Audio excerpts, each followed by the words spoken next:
Okay, here we go. Today I'm going to be showing that a magnet has 3 poles, so to speak, or a minimum of 3 vortice holes, thus proving this next clip absolutely wrong and a pile of rubbish. Because I've been accused of stealing somebody else's theory, I'm now just going to show you that Ken Wheeler's theory isn't my theory.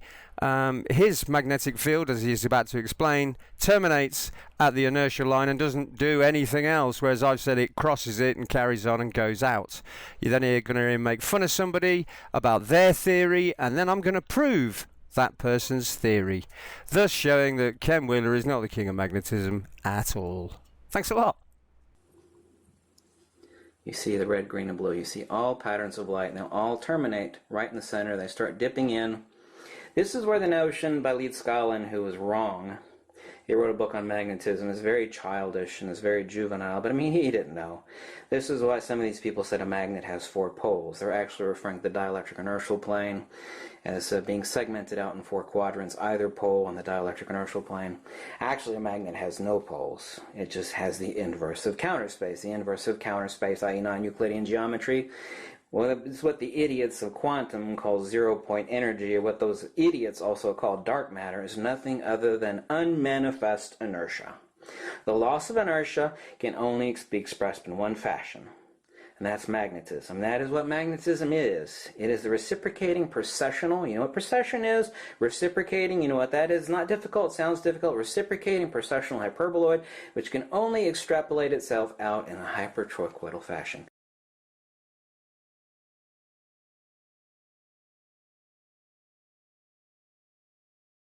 Okay, this is just a barrel magnet. We know that it's got a vortex hole on that end, and we know it's got a vortex hole on that end. I've also said that there is an inertial line crossover. Now, as you saw from the video, Ken Wheeler made fun of Leedskalnin, or whatever his name is, about saying that there was a pole here, and a pole here, and then one on the opposite side. And he made fun of him and all that.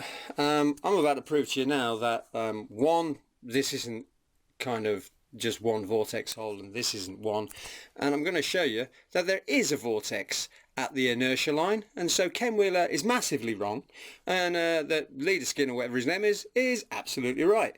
So what I'm going to do is that I'm going to stick that on there. Now all that is doing is creating a more intense field. Did you see, where's my finger? That right there, that little black dot. That is the black hole. If I can get it in view. See it? Right there, and I can join it to that one because it's joined to it.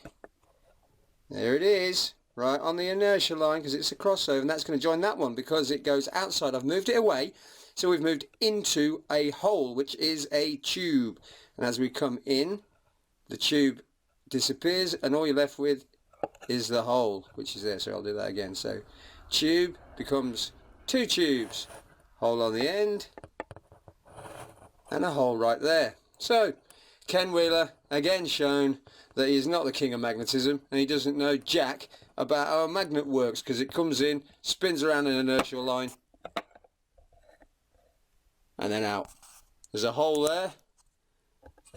It's in view. There's one in there. There's that one, and one on the end, as we can see. But none of this is actually true. There's a whole vortex around there, there's a whole vortex around there, and there's a whole vortex around there, and it's all splaying out like that, and it's splaying out like that. It is a diatom here, and a diatom here, and this is a ring. Because it doesn't matter which way you look at it. If I turn that, that shouldn't move with me. I shouldn't be able to see that black hole move. See, look, it's up there now. Now it's on the edge. Now it's on the other edge. Now it's on the other edge, which means, because of how we look at it, it's like a rainbow. The rainbow moves when you do. So does this. So that there tells us that there is a circle of vortices here.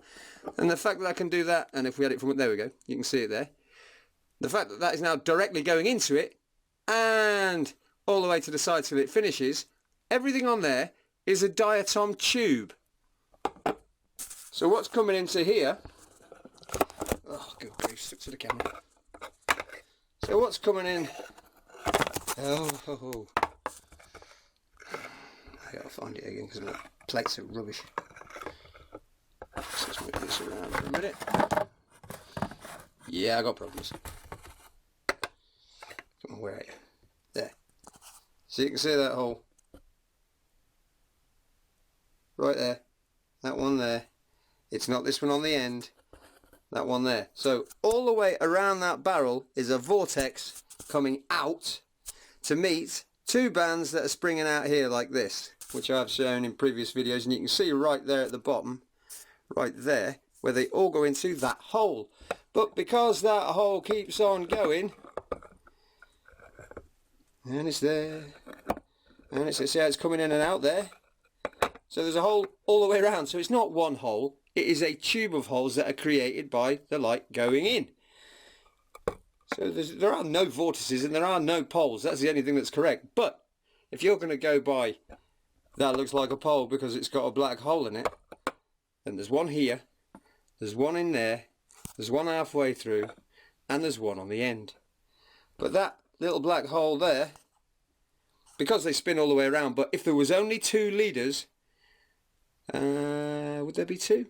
Yeah, there'd be one where it goes in and then one where it spins out. Is that right? So it'd be into the top, round to that would be there, down at the bottom. No, so there's only one hole, the one we can see, but because there's many leaders, because it's not, you know, two is your basic, then multiply that by 50 billion because it's a magnetic field and they go in and out to infinity.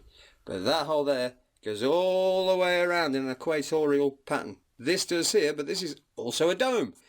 This does here, but it's also a dome, but it's a big pile of vortices just straight out in all directions. But also, they're also curving, which is why you get the shape. So, sorry Ken Wheeler.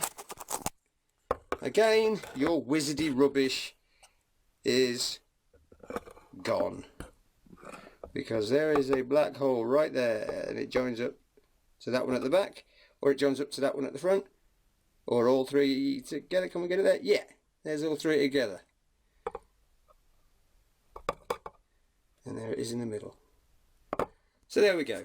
King of magnetism, shown again to be a wizard and a peddler of snake oil. Thanks very much. My name is Lee, and I follow the Christ, and he showed me all this in visions and stuff, so I know exactly what I'm talking about, and I know exactly where everything is. All I got to do is look for 20 minutes. So, there we go. Truth always prevails. Dun dun dun. Goodbye. And that was for all Ken Wheeler's advocates. He promotes a reciprocating magnet, which is the picture I showed on screen of a magnet, and it shows it going all the way around when it doesn't, as my picture on screen shows. It goes into the inertial line crossover. And then I just showed that he doesn't know anything about magnetism or poles or vortices or anything, because that there is a vortex going into the inertial line. So Leedskalnin, or whatever his name is, was absolutely correct when he thought there was more poles and that there was two at the edge, because there is another vortex hole. Thanks very much. See you later.